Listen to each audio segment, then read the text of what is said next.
those are sweet peas grown in plugs. Terrific root development. Look at that, absolutely super. They're going to get to 1.5 meters plus, I would think. So the compost has been dug in, and I've made a wigwam out of old bamboo canes. They're plenty tall enough. As you can see, they go well above the top of the fence, which is 2 meters. I'm going to plant 2 plants to each bamboo cane. There are 6 in there, so that's a dozen plants. Okay, so I'm holding the sweet pea plug a little awkwardly because I want to show you how deep you plant them. It's quite difficult once they're in the soil. So if you imagine that the finger that I'm touching with my thumb is the soil level when you finish planting, that's about as shallow, I emphasize shallow, as you want to plant them in the soil. If I go a little bit higher, like so, that's fine. Sweet peas will give roots, or make root along the stems that have been buried, which will speed up their growth and make them more resistant to drought, although it's just been raining very hard indeed, so that isn't a thought at front of anybody's minds. And you'll get more flowers out of them if you do it that way.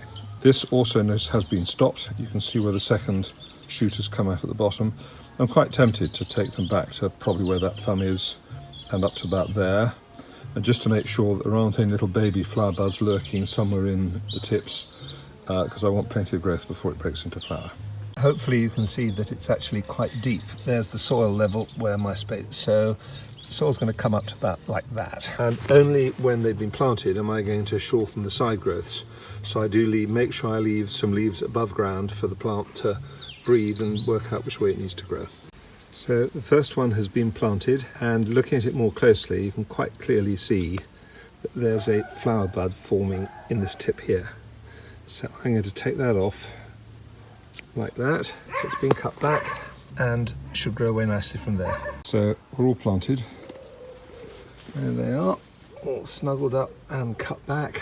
Just the top's taken off just to make sure we don't get flowers too soon. The leaky hose looks as if it's been planted as well. I don't think we'll need that today or tomorrow.